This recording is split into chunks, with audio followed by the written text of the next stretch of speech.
Good afternoon. Welcome inside Raiders Press Conference Live. Kevin Bollinger alongside former Raider great Eric Allen as we talk a little bit about another huge win for the Raiders, sweeping the Broncos for the second year in a row and keeping those playoff hopes alive. For sure. Resilient, and being able to adjust, right? Win differently. It's really important.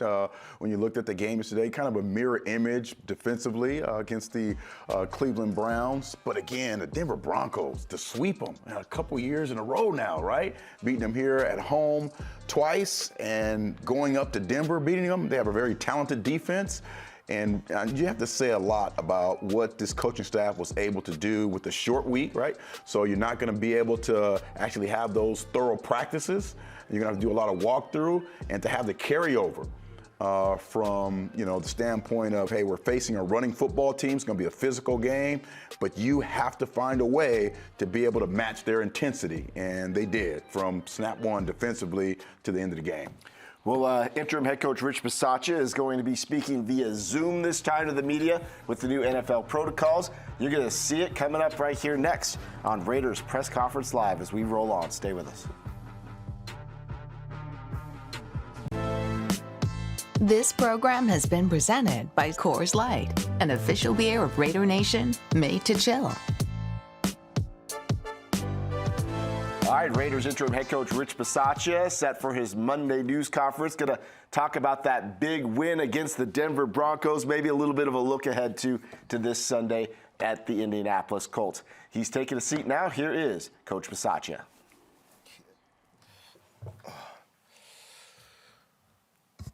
Okay, afternoon, everybody.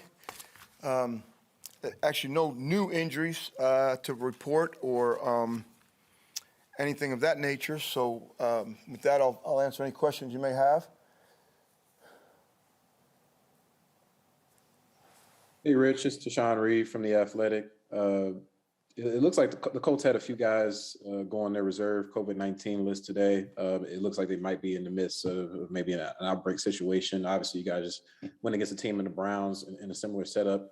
Are you kind of approaching it the same way, kind of just being prepared for anything with that going on? We are. Obviously, it looks like it's been going through a bunch of teams throughout the league. We haven't been exempt from it, what happened to us last week, and we're certainly expecting things to happen as the week goes on. The mentality we're going to have right now is everyone practices to play.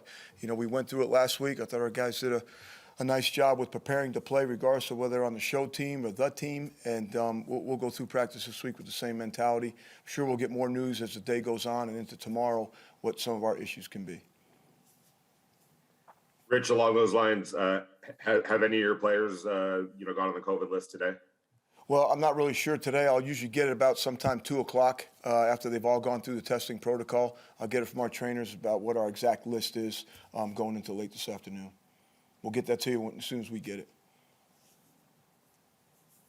Hey, Rich, you've maintained one day at a time, one snap at a time, one game at a time philosophy, and there's only 2 games left, and you control your own destiny. Does that type of mentality, has that kind of led to where you are right now by taking that one game, one snap, one day at a time? Well, I think our players have bought into that, right? It's really, we really just have one game right now. We have to get ready for the Colts. Obviously, we have to go on the road and prepare to play a game, in a hostile environment against a really good football team.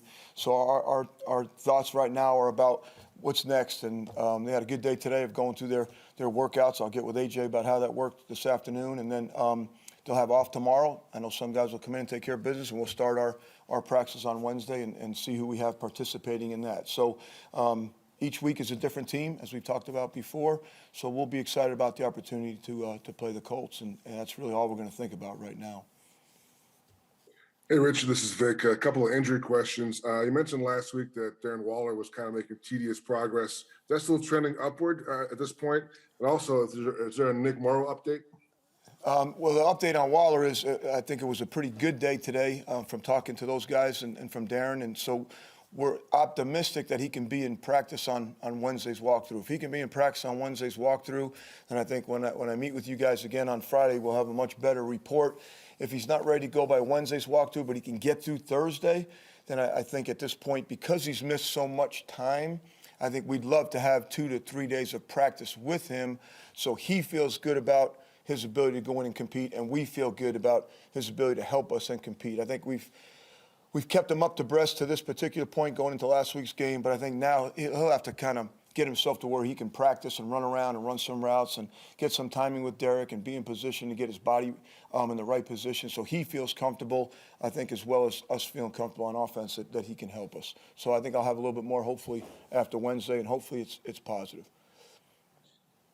Hey, Rich, I know after the game last night, you said it looked like Derek Carr would be okay. When he spoke to us, saw it after the game, he said he didn't feel too good in terms of the chest injury, just after a day. And I don't know if you had any tests or anything done today, but does it seem like he's in the clear coming off of that injury? Well, yeah, what I got from Chris today is I think he had he didn't cough. When he was coughed, he felt like he was bothering a little bit. So what they ended up finding out was a rib. And as of today, he's been fine. You know, he's been cleared to practice and all those things. So I know it came out as a chest contusion early. I think from talking to those guys today, it's a little bit more of a rib. Got banged in the rib and kind of he felt like he struggled to cough a little bit, and so we told him not to cough. And hopefully he'll be better as we go. But as of right now, he's good to go. Hey, Rich, how nice was it to see the defense really kind of step up and take over? And when the defense plays that way, how does that make everything else easier for the rest of the team? Yeah, that's 2 weeks now, right? You know, back to back, and I just think that their energy in which they're playing with, their ability to compete with relentless effort and chase the ball down from behind and come up with some big tackles like they've had. You saw guys coming out of the stack. Yannick came out and had the big tackle, and Max has a big tackle, and then Q gets a sack late, and Keyshawn Nixon chases the quarterback and makes that big tackle and saves it on third down. And so I think that became contagious for us. And not only certainly throughout the entire defense, but certainly, you know, our offensive line, I think, caught it a little bit and gave us the opportunity to come out and do a good job running the football. So it's team-wide, you know, and really when you have a team that you think is going to improve every week, if the defense is struggling one game or one quarter, you'd love for the offense to pick them up. And if the offense struggles a little bit, right, you'd love for the defense to make a play and to pick them up. And then the kicking game is a little bit of the glue in there that holds us together. So it is contagious. I thought the energy was great start to finish. Even when we faltered a little bit offensively, I thought the defense picked us back up. And again, I thought we started the second half with a great drive running the football, which gave us a little energy as well. Coach, just to follow up on that, I mean, those wins are kind of like identity wins, right? When it's the offensive line, when it's the defense, it's doing what you want to do. Like, do those feel different the day after? Yeah, again, I think we've talked about, you know, obviously winning a game, just everything in your body changes, right? Everything tastes better, everything looks better. And what we try to do as coaches, and as we've tried to work with our players, is not let the win mask some of the problems, right? Mask some of the execution issues that we had, or places in which we can improve in all three phases of our game. So, but I think to be in the locker room after a win, the feeling is certainly different than being in the locker room after a game that you lose. So I think we're in a good place right now. Again, we had great attendance today. Guys were really good getting in here on time and doing their job physically in the weight room. And we'll have the team meeting here in a minute. Just got done with special teams. So I'm expecting them to have a enthusiastic practice come Wednesday. Rich, Josh had mentioned yesterday that kind of at halftime going into that third quarter, he was in the coach's ears, in you guys' ears, to get him the ball, let him roll, give him the rock. When somebody comes to you with that kind of energy, is it worth heeding a little bit every once in a while when a player comes to you in that kind of manner? You know, Josh does that all the time. He wants the ball every play, and so every time he comes off, he wants the ball. Every time he goes on, he wants the ball. You know, that's what great players do, right? They all want the football. When Deshaun Jackson's in there, he wants the ball. And Hunter, he wants the ball. And Foster, everybody wants the ball. So I think we had a mentality coming out at halftime. I thought Greg did a great job with the plan of running the football and what he wanted to do to start the second half. And I thought you saw us play a little bit better up front. But also, I thought we moved the ball up and down the field early in the game, and we had a poor execution right there before the end of the half on a play that cost us. But I thought we came back again and we started the second half with a great drive. And I think all great players want the ball. I think it's easy to say after you play pretty well, is I want the ball, make sure you give me the ball kind of deal. So I don't remember him actually coming to me. He did say it to me on the sideline about 6 or 7 times, but. Yeah, I think all great players want the ball. Hey, Rich, yesterday was Denzel's first game back. I'm wondering, what has he brought to the mix overall this season? What's been his impact this season? Well, yeah, Denzel is just he's the ever-ready bunny. He's got great presence on the field about him when he's in there calling the defenses for us. I think he gives us a great sense of confidence that everyone's going to line up right. If they don't, he'll get you lined up. And then he's a big tackler. He makes a lot of plays. I think before he got his knick-knack, he was either second or tied for the lead in tackles in the National Football League.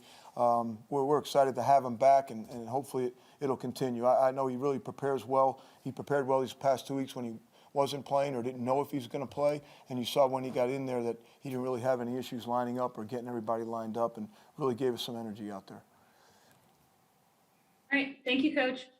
Okay, thank you, guys. All right, that's Raiders interim head coach Rich Bisaccia. And let's talk first about the injury situation, because some really good news may be coming on Darren Waller, and that Derek Carr may not be as injured as maybe we thought he might be. Encouraging, really, to say that, knowing that Derek Carr is not there, right, and he's going to just kind of work through the week normally. And then Waller, he's making those steps, hopefully able to get to walk through on Wednesday, and then, get out there and run some routes on Thursday, and then be ready to travel maybe on Friday. So that's very encouraging on the injury front. Still, again, I was a question about Mullins, and Morrow, and I'm not sure what's going on with those guys. Only 2 weeks left, so we probably won't see them again. But again, just really encouraging. Perryman's played well.